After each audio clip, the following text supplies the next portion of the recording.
So I would hear in Spanish telling them like, no, like we're like, leave me alone. We'll talk about when you're sober. And I would hear my mom screaming. And I remember the bottles that my dad would bring home and have in the fridge. And we knew that when he drinks this, he gets like that. So, but it was something that my parents never really talked to us about. It was kind of, hey man, tell your brother to turn around, not to look.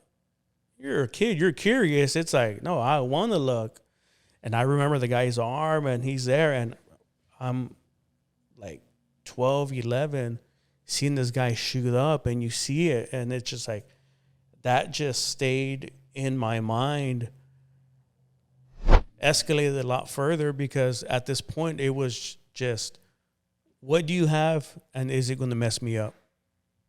I don't care what it is going to mess me up. That was my question. But in other words, and I was just taking them, snorting them, mixing all kinds of drugs together, just not really caring. And, you know, because everything within me, everything that I had within me was just being harbored. I never dealt with it. So it came to the point where I was just tired of life.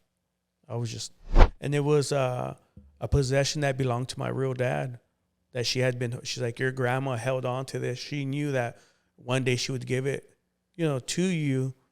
And, you know, with her passing, she gave it to me and told me, like, give it to him at the right time. She's like, and I know this is the right time. And she gave it to me. She was just so excited and just, she said, God's going to use y'all's life. And she was just, you know, it was like the best day for her to see, like, my life begin to change, you know, with Samantha. Welcome back to another episode of LifeSpeaksPodcast.com. Thank you so much for joining us. We want to give a shout out to the Choosing Hope Foundation. Go to the website, choosinghopefoundation.org. See what they're doing over there, man. Wrapped around prison ministries, just doing big things out there. Check it out if you want to donate, or if you just want to see, or if you just want to just check it out and see what can happen. Hey, just see it, see what can happen. Check out LifeSpeaksPodcast.com and be up on the info about our podcast. And thank you so much for watching. If you want to donate, you have an option on there. Next, the Potter's House, GRA.com with our church, the Universal Church in Universal City, Greater Randolph area, 2025 Universal City Boulevard. Come and check us out, see how God's moving. Let's check out the website. Once again, it's thepottersHouseGRA.com. And, man, just see how God is just moving over there. And it is awesome. Like, subscribe to our podcast, ring the bell so you get all the notifications. And thank you so much for joining us.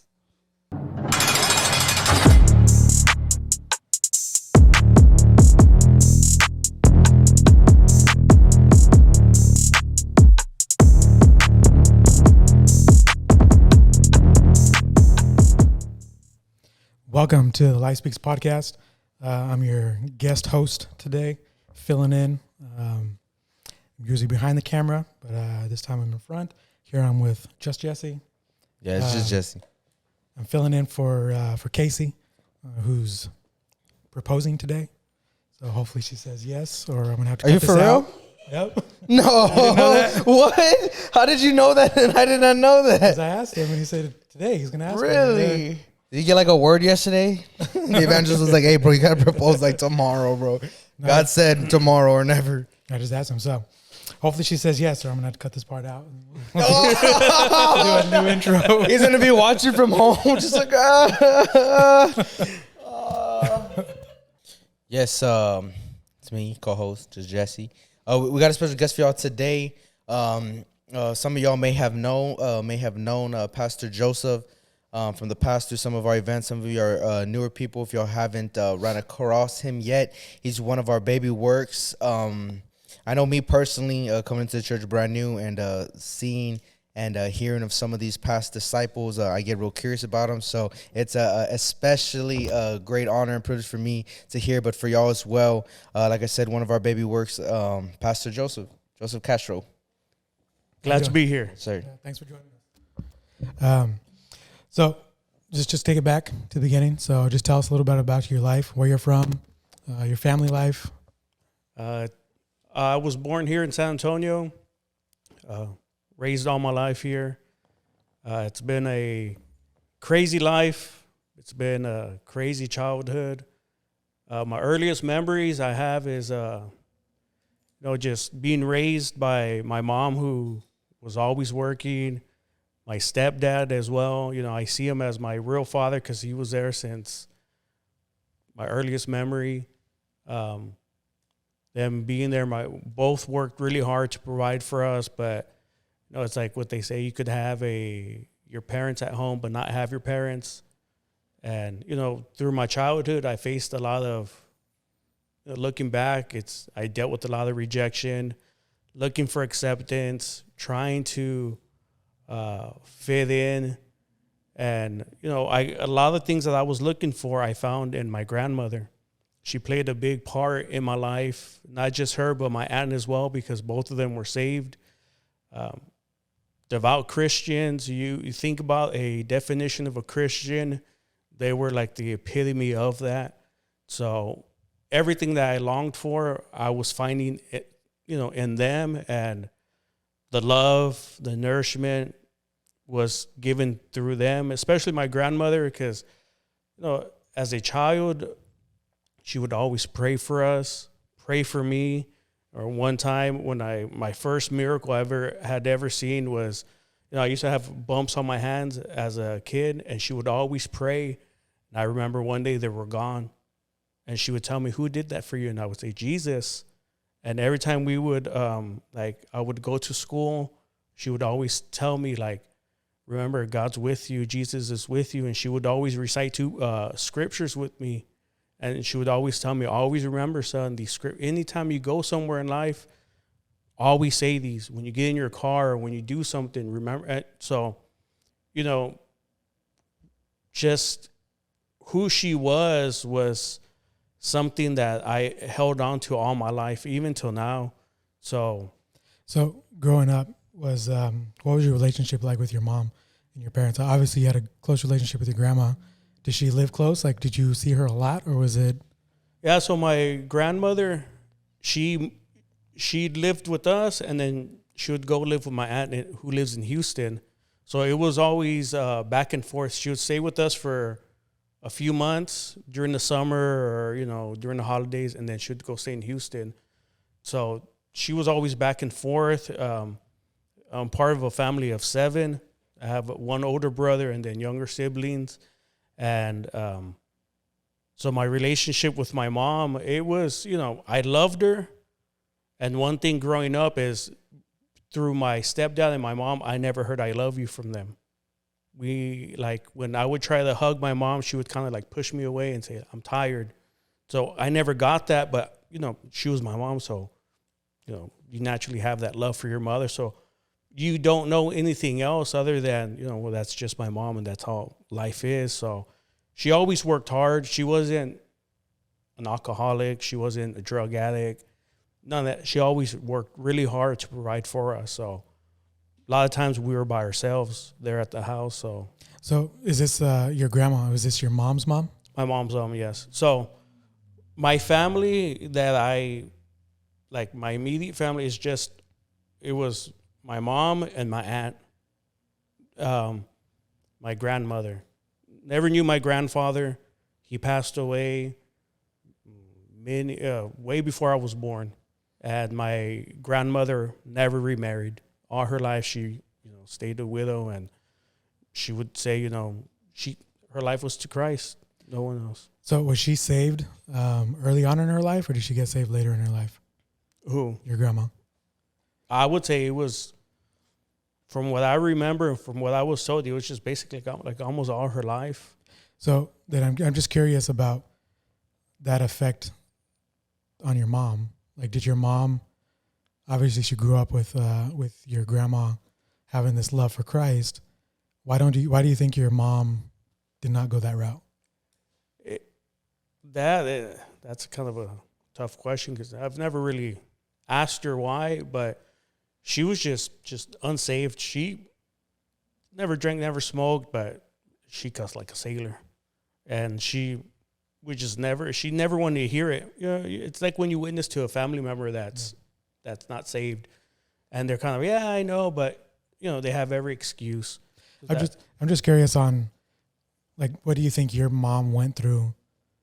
Because obviously it seems like, your grandma was very loving and, affectionate, and it seems like your mom is the polar opposite. Yeah.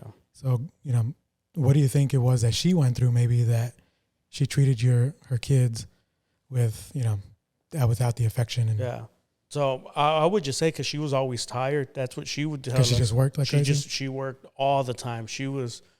My mom is not the lazy person. Okay. Since my earliest, she was always working. They had their own business. They would do different stuff. She was always working to provide for us. So it was, It was that cares of the world saying, and with what you said, 7 children. yeah. That's a lot of care. That's Yeah, a lot of so care, definitely.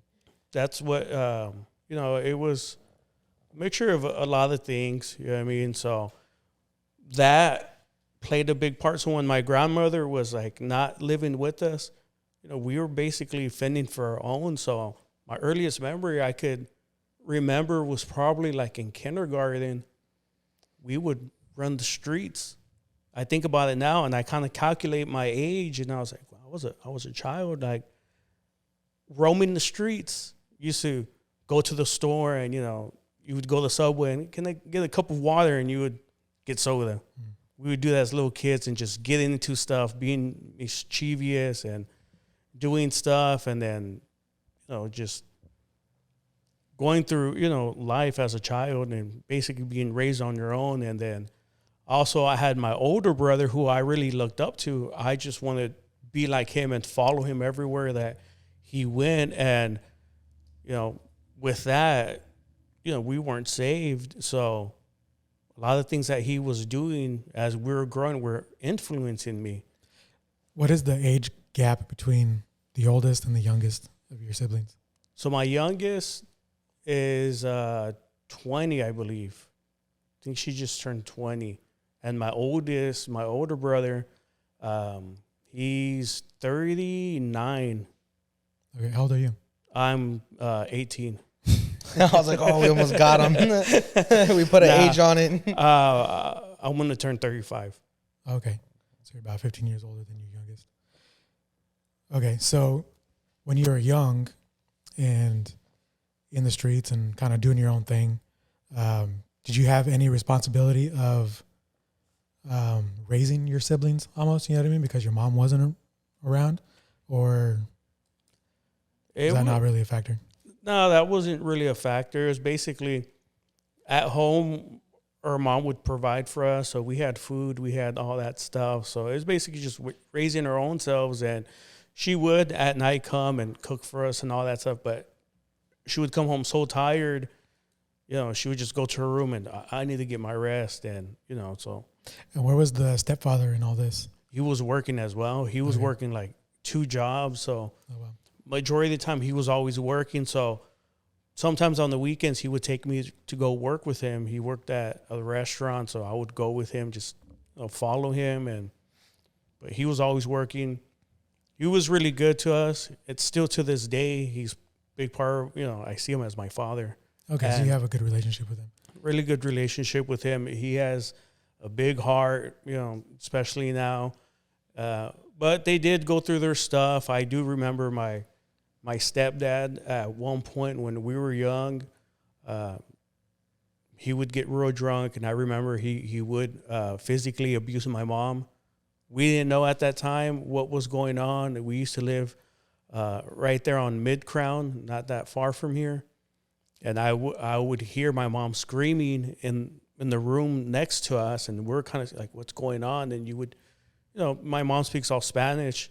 So I would hear in Spanish telling them like, no, like we're like, leave me alone. We'll talk about when you're sober. And I would hear my mom screaming. And I remember the bottles that my dad would bring home and have in the fridge. And we knew that when he drinks this, he gets like that. So, but it was something that my parents never really talked to us about. It was kind of, we saw it stop happening, and it was kind of just, it was just never spoken about. Okay. But that's something that always stayed in my mind that would affect me later on in life. So, okay, so we'll get into that a little bit more later. So as far as your brother goes, you said you were influenced by him by a lot. You mentioned on your list that he was involved in the streets? Like, what kind of obviously negative influence from him? Like, yeah. So,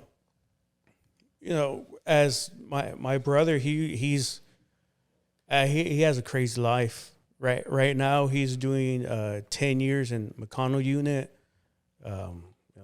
He's I always kind of saw him like the Teflon Don. Every time he would get arrested, he would be released. He never had nothing actually really stick until just now that he has this given 10 years. And I remember probably it was in the 5th grade, smoking weed for the first time.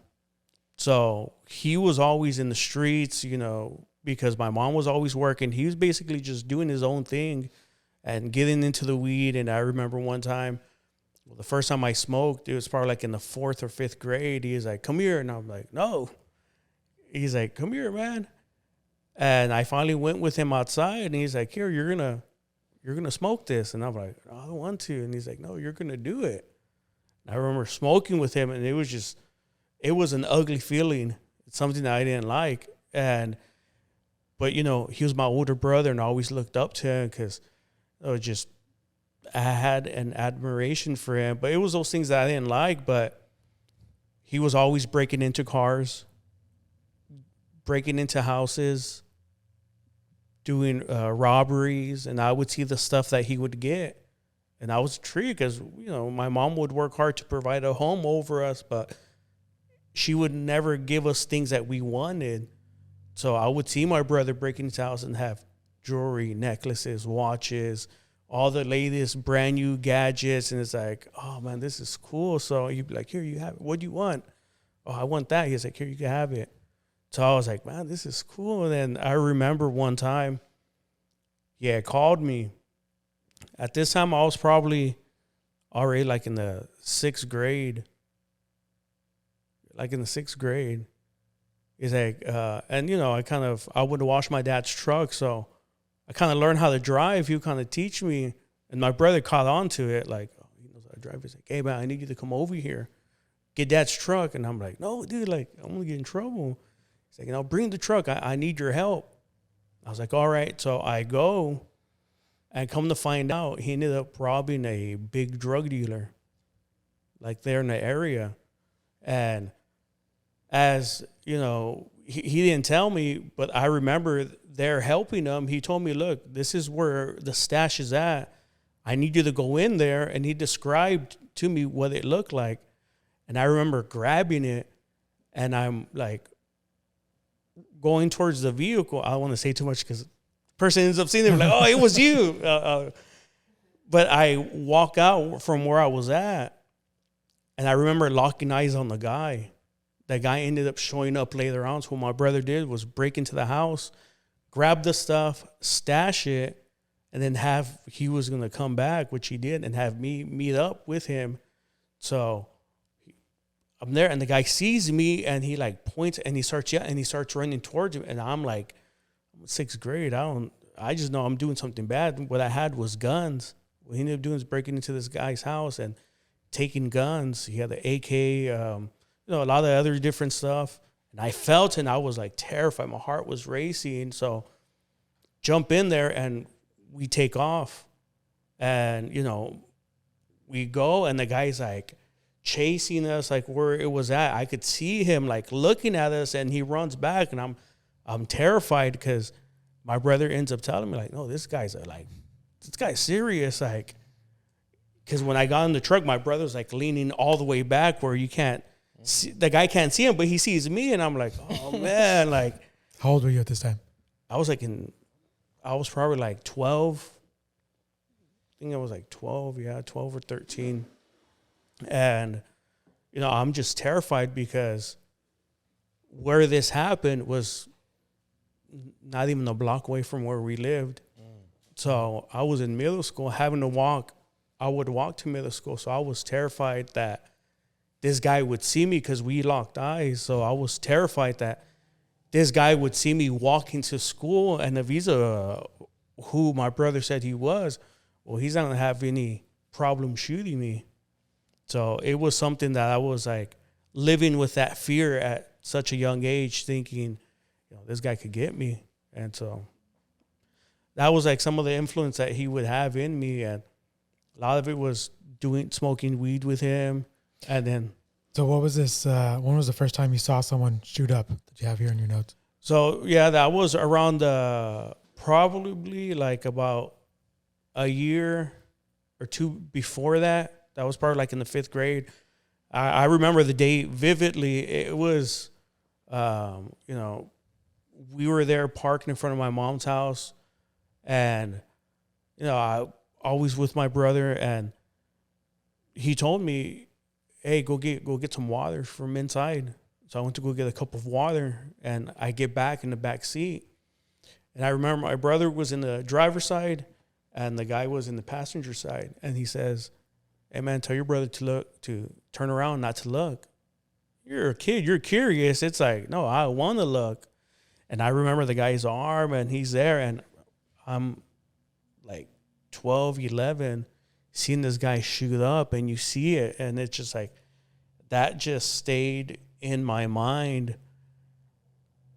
Like, man, this is crazy. Like, what's going on? You know what I mean? Why? Telling my brother, like, why are you involved in this? Because I come to, because who I thought was my real dad, they would tell me that he would do drugs and do all that stuff. And they kind of described to us as little kids, like, he's bad, he does this, does that. So I'm seeing this play out, and it's like, man, it's something that really affected me as a kid. That's crazy. So, okay, so you mentioned who you thought was your real dad. So was it just some family friend? Was it just some guy you knew that they're like, hey, that's your dad? So I had met, I would hear stories from my mom, my aunt, from my cousins. So my parents are from Mexico, right there, like in border town, Coahuila. That's where they're from. So my who I thought was my real dad lives there, and from what we were told, it was that he was no good, that he was involved in drugs and like gangs. And so we always had this scary image of him, because they would tell us, like, he's no good. Like, so he would always walk around with the bandana on, and, he had this look of what they were telling us. So when he would come around, we'd be terrified. I remember one time when we would go visit Mexico, my grandmother's house, he showed up, and all of us ran and hid under the bed because we were so terrified that he would do something. But, come to find out later on that he was not my real dad. And that was part of what really shook me, because when my grandmother passed away, I took that real hard. That was really devastating to me, because I saw her as my mother. Like, she was my mother. I got everything that I needed from her. So when she passed away, it was really difficult on me. How old were you when she passed away? I'm thinking it was probably like 10 or 11. So when she passed away, they had her funeral there in Mexico. So when she was there, I remember this guy doing her service. He was a pastor. And, I was hearing the stuff that he was saying, and it was like, and at this time too, I had never heard my mom cry the way she was crying. Like, to see my grandmother's coffin or casket there, and my mom just screaming hysterically, like, it really. Were they close? They were really close, because my mom only had her mother and her sister, my aunt.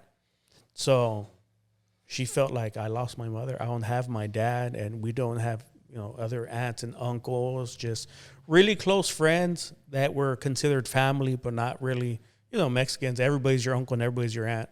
And you find out, oh, no, that's not really my aunt. So my real aunt and just my grandmother was like our close family. So when the funeral was over, I was crying really bad, because I felt like, what do I do now? Like, this part of me is gone.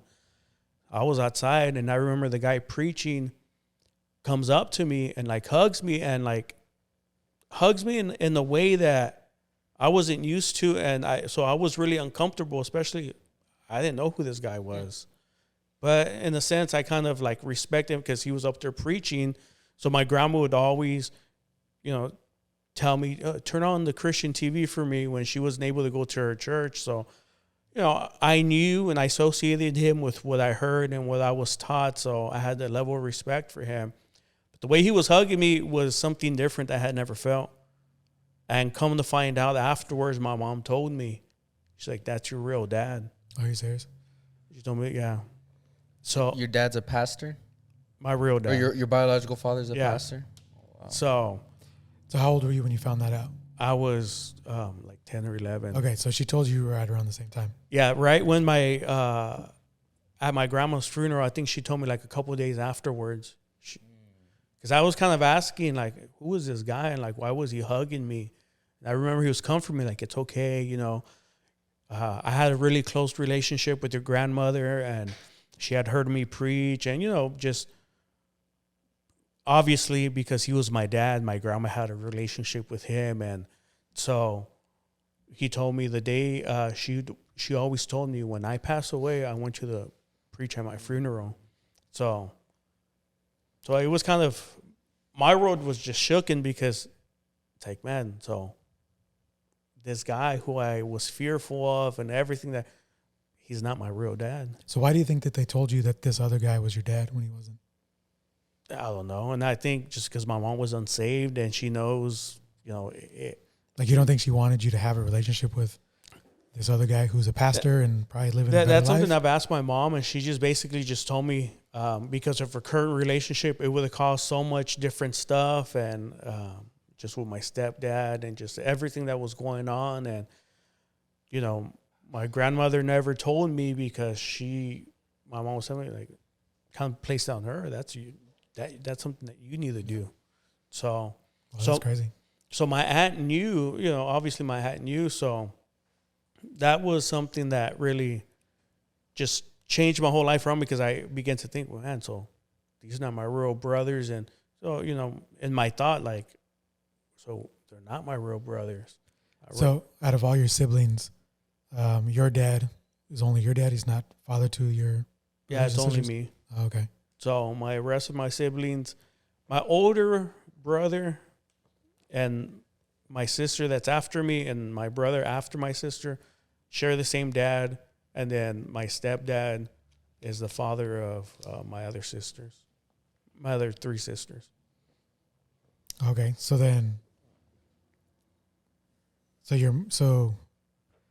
your older brother and younger sibling had the same father. You have a different father. So was your mom married to your older brother's father? Yes. So was she? So then She was married. From what she told me, they were married and they split up because he was on drugs, abusive, doing all this stuff. So she kind of they split up. But this isn't the same guy that they said was your father, is it? Yes. It is. Okay. So do you think that they told you that that's your father because it kind of sounds like you were a product of infidelity? Is that it? So what my mom told me is that they split up. Oh, okay. My older brother's father, they split up. So she started talking with my dad, and they kind of built that relationship. And so what ended up happening was that my mom, they were moving to the United States. So they ended up having me. So as a memory of their love, I guess. That's what Daniel reads between the lines, man. I don't know how he pieced that all together. He was like, wait, so this, that. He was like, okay. So I was like, dang, did he piece it together? That's crazy. I mean, that's pretty crazy for a 10-year-old to experience those two emotional, traumatic experience. One, you lose your grandma who you were really close with. That was who you had your affection with. I mean, that's a tough loss to begin with. And then you find out that this other guy is your father. So, I mean, that's a lot of emotions to handle for a 10-year-old. So, at that point, after you found out, did you want to try to pursue a relationship with him? Like, did you want to try to replace that affection that you had from your grandma? Or were you like, No, it was something that, as a 10, you really don't know.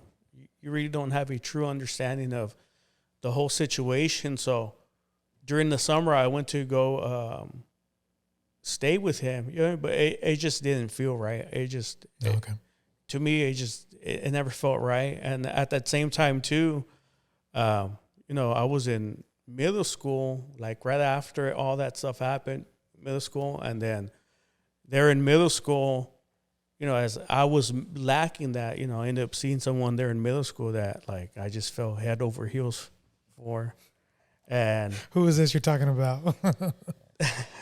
Hopefully his wife. Yes, Samantha. I remember when, when I saw her, and it was in 7th grade, I was like, man, she's going to be my wife. She didn't even know it. So me and my friend just devised a plan to just like make it happen. So he was my right-hand man guy. So we did some crazy stuff too. You're like, look, I got guns, I got this, I got that. What's up? That's crazy that you mentioned that, because in the midst of all that was something that I would just hide. So at the end of 7th grade, I was like, man, I need to get her number, because, we were moving all around San Antonio. We moved so many different places. I was like, man, I need this is before, I said my age earlier, but when AOL was like starting the internet, the beginning of the internet. Oh, wow. So I was like, man, I need to get her email, and I need to like try to like talk to her, and it happened. So how did she take to you? Did she like you off the bat too, or? Oh yeah, she was like, I was just waiting for you to ask. We'll ask her during her interview. She was like, this guy just pestered me. Yeah. And so, when I began to talk to her, I began to feel that,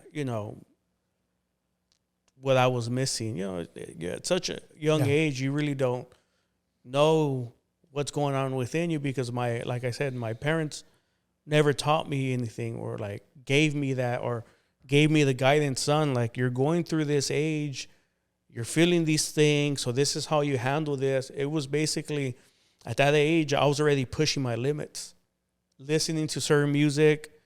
My mom wouldn't say anything, started cussing to see what she wouldn't say anything. So I was pushing my boundaries. So at the same time too, me wanting a girlfriend, she didn't say anything to that. So actually, and they helped enable what we were doing, rather than saying, hey, hold on. Like, if you're looking for something, this is not the way you go. But I'm glad they didn't, because, we ended up getting married. So obviously as 7th graders, you're young and dumb, right? So you say that you guys were on and off. So how long did that last until you guys were really serious with each other? So were you guys always? We were together for 2 years, and then we ended up breaking up. Which I took real hard, but at the same time, I understand now is because I was looking for something that I wanted, that love, everything, and I was probably being overbearing with her, and she's like, man, dude, back off. But, I just, like you said, young and dumb. I thought I loved her, and I really, truth is, at that age now, I look at 12 and 13-year-olds, and I'm like, man, that was not love. You're trying to feel something, but. So I'm going to put the picture of you guys. I'll put that up so you can see how little they are. So I don't know if Sam, if you can show Jesse real quick so he knows what we're talking about. They're all little and young. Really? It's crazy. So, yeah, we were on and off, but at the same time, as I'm getting older, I began to get attention from other girls too. So at that time, Sam had moved to a different school. Oh, wow. Yeah, that is, yo. That's crazy. Oh, she's got the hoop earrings and the outside lipstick and everything. Straight up chola. Y'all got the backdrop from wherever y'all go to get those. The image shots. First got them too. That's crazy. No smile either, Pastor. Yeah, you look young, man. That's crazy. You had the Rolex, so. Yeah. And that was part of what I said. My brother would get the jewelry, he'd get the stuff, and here, and even at that time, like I said, I was getting attention from other girls, and even at a young age, I was already being unfaithful. So that played a big part in us separating, her moving, and I had already, from the beginning, had cheated on her, and so that led to it. Okay, so by the 9th grade, you said that you were addicted to pills and coke. So during this time with Samantha, I'm guessing that you guys were involved with things together, partying, drinking, drugs. Is that the case? Well, at that time when we got together, like the picture that they showed you, we were 12, 13. So we weren't doing, the drugs and all that at that point. I was, working a job. I was working on the weekends. I was really into basketball, but my dad was always, you need to work, son. You need to learn how to work. So on the weekends, I was having a job. So I was working, saving up my money, bought my first car by the age of, I think I was like 14, saved enough money to have my own car. My mom didn't make me pay rent or anything. She just saved her money. So 15, I was already, bought my first cell phone, bought a cell phone for Samantha. Like, I was just trying to, I was trying to provide, already to try to, show her, man, I really care for you. I want to be with you. But, yeah, so. So when was it that you started getting into the drugs? It was the breakup. She led me to drugs. I'm just playing. No. Man. It was, we were together for 2 years. We broke up, and then middle school was already over. I started going to high school. I went to Brackenridge High School here in San Antonio. And it was in middle school, I was, still smoking weed, and I would take Xanax here and there. And the whole time, I would do it behind Sam's back. She never knew any of the stuff that was going on, especially with my brother. The stuff that I was being involved with him, because I was afraid that she would leave me for that, and so try to preserve what I could. But doing those things, my dad would buy us beer, liquor. He would have stuff there at the house, and I would drink it. So it was real small things. But when I went to Brackenridge, that's when things really changed. And at what point, I know these beginning mentions of these certain things like robberies and drugs, you mentioned it was your brother, hey, try this, and we know that's how it goes, to try this phase and stuff's getting introduced. But at what point was it at what point were you just hooked, or did you notice a time where it's not even your brother making you or introducing you anymore, but you're like, man, this is what I want to do. I'm into this, and this is me now. Yeah, it was in the 9th grade. Going there to Brack, because my brother, he was always in and out of jail. He would get months at a time, or he would move to Houston. He had his, I think it was during the 8th grade, 7th grade, he had his first son, and so he was going to Houston. They had his second son. His girlfriend at the time lived in Houston. So he was always back and forth. And so now I was doing my own thing, and in the 9th grade, that's when I really got deeper into it. That's when. Do you think it's because in high school you're hanging out with different people, other influences, or that, and also because I'm already getting a little bit older, from being 12, not wanting to smoke weed, to doing it with him. My brother would, so the first time I smoked, I didn't want to, but then I began to like it. I remember one time, he had a little red car, and at this time, this is when Eminem was real big, SPM, all that music, Bone Thugs. I was really into that, and we would jam out in his car, and we were hotboxing, and my mom pulls up. She catches us, and I'm terrified. We open the doors, all the smoke comes out. We run inside, and she never tells us anything. She never told us, what were you doing? Why were you in there? Why was it that you were smoking? Never told us. She kind of basically just brushed it under the rug. So I knew, I could get away with this, and she really don't care.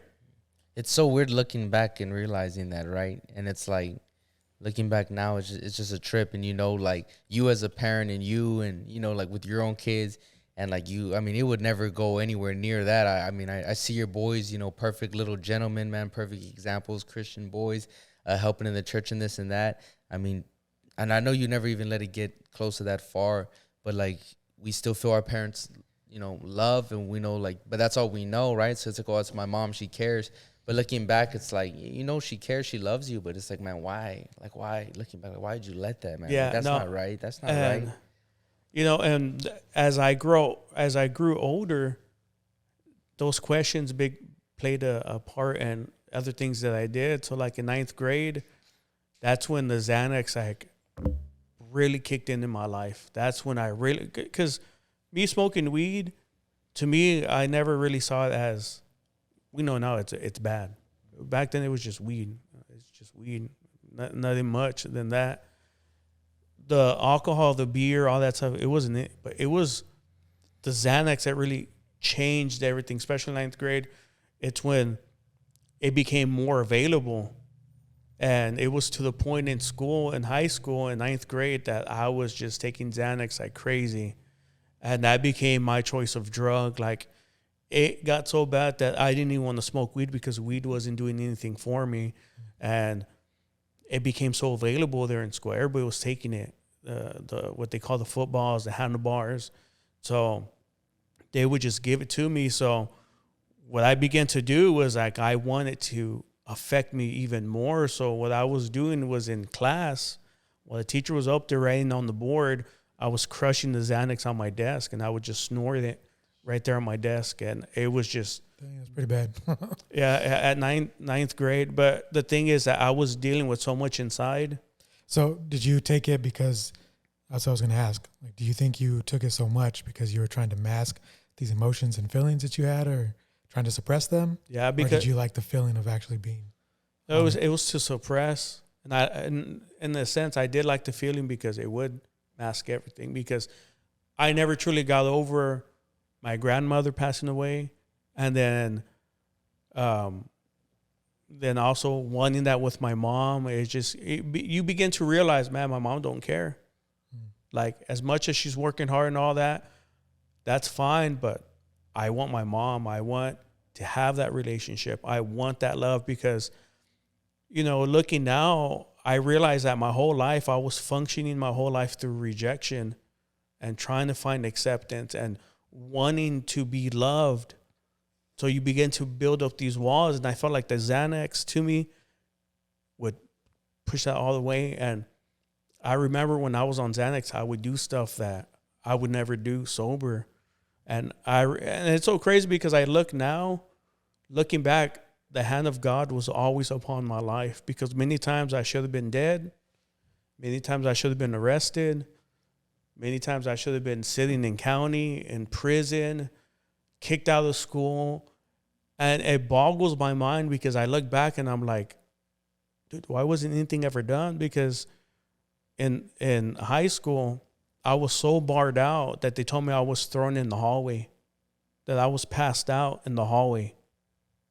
Even my teachers, you think about, what would you do if you saw someone laying in the hallway of a school, passed out, and nothing ever, it just kind of like, hey, get up and continue on. That's crazy. So I was going to ask this later on, but since you kind of touched on it a little bit, how much do you think favor and grace you had? Like you said, you could have ended up dead. You should have ended up, in jail and this and that. How much do you attribute that to the prayers of your grandma? You know what I mean? Like the influence that she had on you, the relationship she had with God. Obviously, she prayed for you. I'm sure she prayed for all her grandkids. So how much do you think that covering attributed to where you are now and getting you through these addictions and depression and the we'll talk in a little bit about trying to commit suicide and whatnot. But how much do you think is attributed to your grandma? I think a lot of it is to my grandma and to my aunt, because, and there was parts in my life where it was very evident that it was linked to the prayers of my grandmother and to my aunt, because there was moments in my life where it was just God just showing me, because many times I should have been dead, and it led to a lot of different things, like the whole suicide thing. They're in high school, and suicide was never a thought. Sometimes I would get so angry, I would hurt myself, do things to myself, but it was never to that point until they're in high school. I had a really close friend. His name was Matthew. I remember school was over, and when I went back to school, I was looking for him, like, hey, where's Matthew? Where's Matthew at? And he reminded me of the guy from Blood In, Blood Out, that guy Spider. He had his hair. He looked exactly like him. And I was like, where's Matthew at? And someone told me, hey, man, Matthew hung himself. And I'm like, what? Like, what do you mean he hung himself?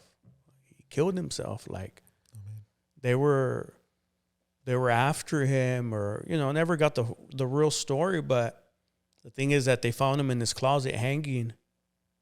So to me, that put that seed in my mind that, you know what, if you ever go through something and you want a way out, well, that's your way out. And that always stuck in my mind, and, it kind of like was always back there. And as I was going through high school, through that, things only progressed in the drugs, in the gangs. I began to talk to people, and there was gangs that were prominent there in that area. But I began to see people, I never saw it, but, hey, we're so-and-so. Oh, man, he got killed. It's like, oh, man, like, this is for real. Like, this ain't no playing around like in middle school. This is like people are really dying. And, they would tell me, hey, so-and-so got shot. I used to live right there by the juvenile by Probat. Back there, there's a little house back there we used to live in. So that area was really infested with gangs, and people would always try to recruit me. Hey, man, run with us. And it's like, like, I'm good, because I was always moving everywhere. We didn't live there for that long. So it's like, I can't be in the gang. They're like, we just got an opening. Be like, yeah, because your homeboy just got murdered, bro. Yeah, and it's true, because a lot of people were being killed. There was a car wash there. Someone got shot up, and then you realize, like, man, it was so-and-so, and this person did it. And it's like, I don't want to get shot. I don't want to do it. You know what I mean? So, hey, I'm cool with it. So when you were into the drugs heavily, were you mainly a user then? Like, you didn't deal or sell or anything? Yeah, it was just petty stuff. Okay. It wasn't anything like on the grand cartel stuff. It was just like, hey, man. Hit a lick, flip a pack, use a little bit, come up on something. Basically, it wasn't anything where it's like you're moving like heavyweight. You know what I mean? Yeah. So it was just, I knew and understood the people that were around the circle who were on that level, and a lot of the drugs were just kind of trickling down into our hands. But it was something where you understood, especially with my brother and everybody else I talked to, there's certain questions you just don't ask. And basically, if you knew what was up, you knew what was up. And, so it was, but I never was dealing on that level. So, okay. So then when you put the rifle in your mouth and stabbed yourself and tried to overdose with the drugs, are those all around the same time? Was those spread out? That was like a little further down the road. So what was it? Was there something that happened in your life that kind of triggered those emotions that you wanted to do that, or was it kind of the same stuff that you've been dealing with? Let me guess, on Xanax? No, that wasn't on Xanax. When that happened, I was just high on weed. So in the sense, I was just like in my right mind. So when we lived there in Probat, and we saw everything going on, like I said, we moved. We were always moving. So from there, we moved to the southwest side, there in Scott Harbor. And that's when things even escalated even deeper. It was even on a worse level, because when they're in Probat, it was little petty things. People were in the little gangs, people were dying and all that stuff. It just saw it as normal. But when I got there, it's when I began to get deeper into the drugs, began to, a lot of the people that I was involved with at that time, now many of them are in prison now, and many of them are, dead and all this other stuff. But at that time is when I moved there. At the same time, me and Sam were back and forth. So when I was there, I just began to, I was always the type of person that, I talk to people, but I always like to be by myself at times. So many times I was just walk the streets by myself. Like, I wasn't ever in any gang, but I always represented like the Mexican culture. Crazy towns, it's like Chicano, and that's what I was about. So people saw me, and then people just began to talk to me. Hey man, what's up? Like, where are you from? Like, we never see you walk the streets. Like, where are you from? So I would just tell them, and so I began to hang out with them, and then that's when I got really introduced to cocaine. And I would always work, and I was making good money, and that's when I began to buy a lot of coke and doing a lot of it, and really getting hooked on cocaine, and especially there in that area, because you got like well-known, you got Sky Harbor, you have Indian Creek, all that area, and there's like a lot of drugs that move through that area. So it's real available in that area, and especially with the people that I would talk to. So at that point, there was a lot of it, and I was getting real hooked on it. And at the same time, I had never let go of Xanax. I was still doing Xanax. I was doing cocaine, being introduced to different kind of pills, Vicodin, Valium, just anything. And at this point, my addiction even escalated a lot further, because at this point, it was just, what do you have, and is it going to mess me up? I don't care what it is, it going to mess me up. That was my question. But in other words, and I was just taking them, snorting them, mixing all kinds of drugs together, just not really caring. And, because everything within me, everything that I had within me was just being harbored. I never dealt with it. So it came to the point where I was just tired of life. I was just tired of life. So that was the depression, and then you just... Yeah. So these times that you tried, stabbing yourself and all that other stuff, putting the rifle in your mouth, were you on drugs at that moment? At that moment, no. No. But I was. So what led up to that is that, the people that I was hanging around with, they were doing robberies. They were robbing stores, robbing people, breaking into houses. We're coming across lots of guns, drugs, and many times my mom didn't care. Hey, can I stash this at your house? I'm like, yeah. And at one time, they had given me an SKS rifle, and the thought just came into my mind, just because of everything, which is like, dude, why don't you just kill yourself? Like, I remember the whole thing where people would say, like, you can't hold a rifle in your mouth and kill yourself. Like, it's impossible to reach. And I remember sitting there in my room just like sick of everything, just sick of life, sick of just doing drugs. And then just sitting there in my room with the rifle in my mouth, and just do it, Joseph. Do it. Like, did you put your finger on the trigger? Yeah, I had it cocked back to everything. I was sitting there with the rifle in there, like, holding it, and I was so close. And the thoughts that were coming into my mind were, Joseph, like, I was real big into listening to Tupac, Bone, all that music really played a big part in my life and what I was feeling. I would like listen to it and really listen to the words. And there was a song by Tupac that life goes on, or something to that effect. And that song rang in my head. It's like, you know what? Life will go on, Joseph. Like, if you take your life, life will go on. Your mom will get over it. Your brothers, Think about it. How much did you love your grandmother? And look, you're doing fine. You're doing okay, right? That's what they're going to feel when you take your life. And I thought about that, and I was like, I'm going to do it.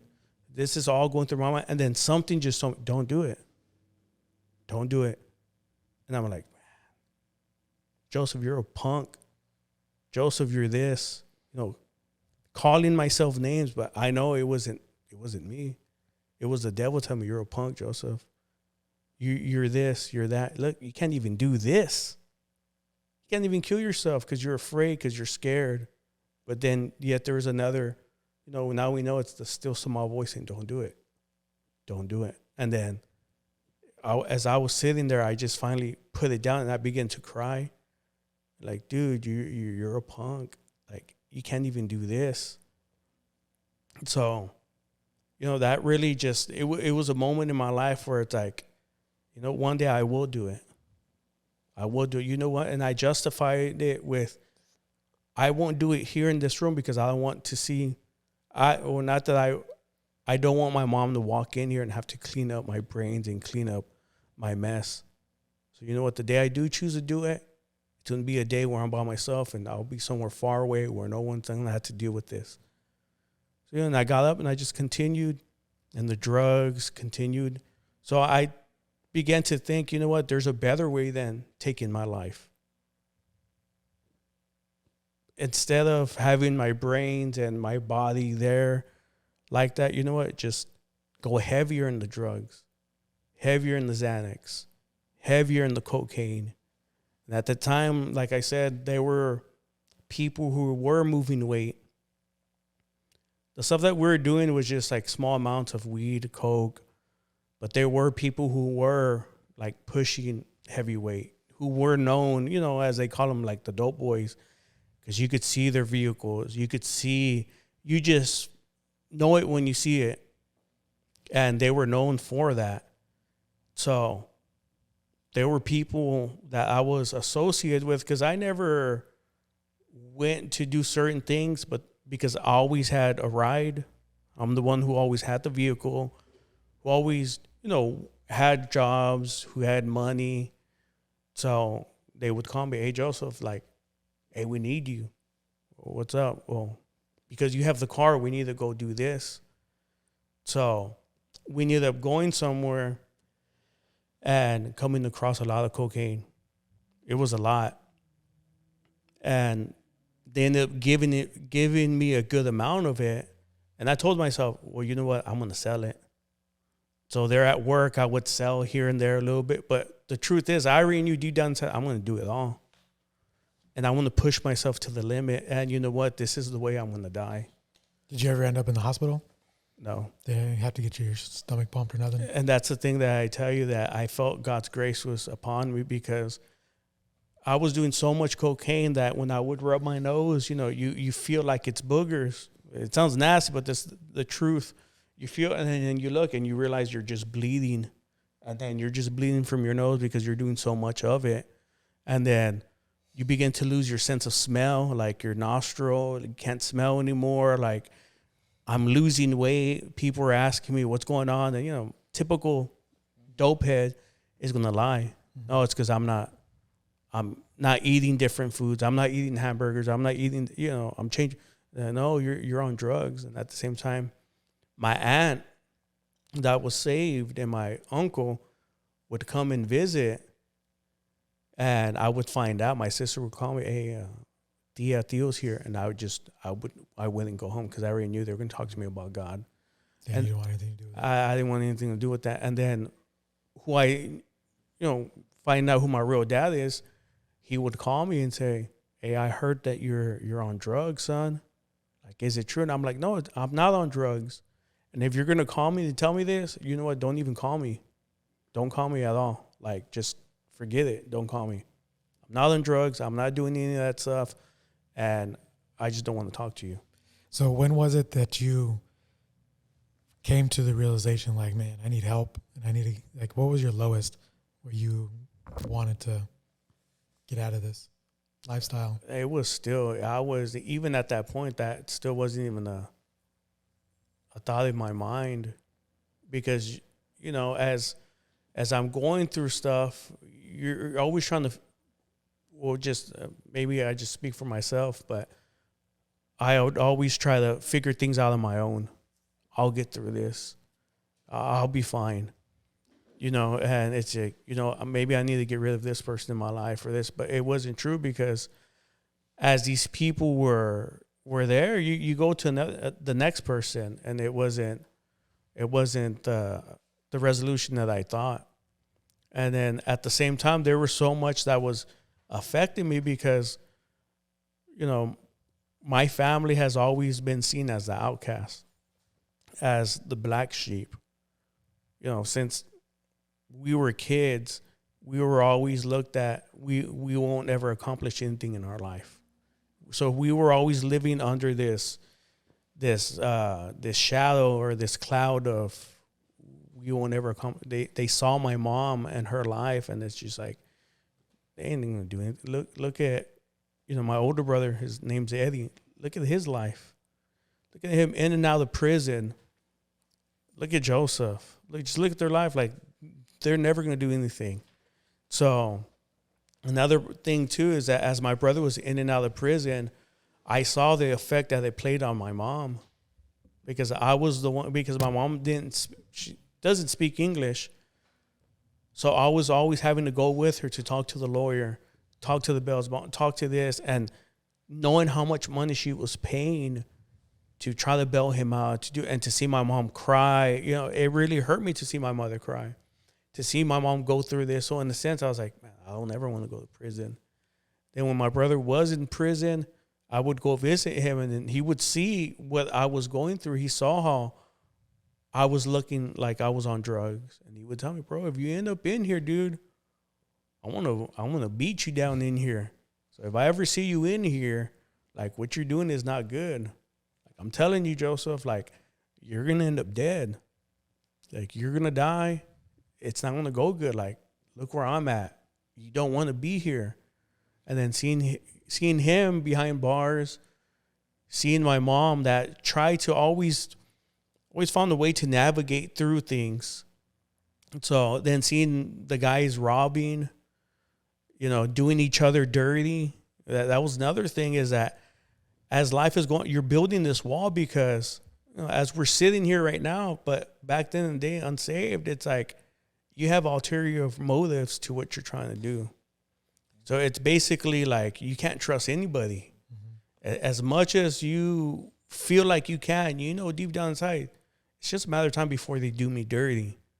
And when that's going to happen, I don't know, and how, I don't know. So it was kind of like you couldn't trust them, because you would see the guys pulling guns on each other, trying to stab each other, trying to shoot each other. Literally, right? Literally stab them. Stab them in the back, for real. No, you see all kinds of stuff. And then one of, you know, it's crazy, because I see it even looking back then, like, I knew God was going to use my life for something as I look back. Now, at the time, I didn't know, because I had a real close friend. I saw him as a little brother, because he shared with me many things that he had never shared with anyone else. And we always saw each other like, man, this is my little brother. And he saw me as his older brother. And, you know, right now he's in prison. And I just, you know, recently reached out to him. But at that time, you saw everything going on. His house got shot up. They shot up his house. I think it was like over 90 rounds. So his house got shot up because they set him up. His sister got shot. And you're seeing all these things play out. And I begin to feel like death is getting closer to me. And it sounds like oxymoronic, because it's like, here I am trying to take my life. But when I see this stuff happen, it's like, oh man, yeah, you didn't really want to die. I didn't want to die, and especially not that way. Yeah. But yeah, I was doing so much drugs. You know, there was a point where I was doing so much cocaine. I mixed it with Xanax. I mixed it with so many different things. And I'm there with my heart just racing racing so fast, and I'm thinking to myself, like, this is it. Because I would hear people say, man, he OD'd on Xanax, or he overdosed on cocaine and alcohol. And I'm like, maybe that's the way for me to go then. I would pour probably like this long of cocaine and just do it all. And then I would at the same time too would mix it with Xanax and just sit there with my heart racing, and I'm like paranoid, thinking, I'm going to die. I'm laying there like, I know if I die, if I go to sleep, I'm not going to wake up because I just did all these drugs, and I know so-and-so died because of this. You hear them take everybody outside, and I'm hiding behind the door. I had the coke and the pills, and I throw it under his washing machine because he had his washer, his dryer, the bathtub. The door opened, and he has another door that leads to the room. And I throw the drugs. I'm like, I'm going to jail. Like, this is it. I'm going to jail. My first time going to jail. This is it. Like, so I'm hiding behind the door, and because we had all these people stay in our apartment, we had some ladies stay there, and they began to, they're talking amongst themselves, and then coming to find out that somebody that stayed there that night ended up violating them. And then as they're talking, end up finding out that it was not just them, but also with, my wife, Samantha. And the thing is, like, you think about a wedding night, it's not supposed to be that. That right there just shook me. Like, she's looking at me, but I turn around and I just run out the restaurant, just break down crying.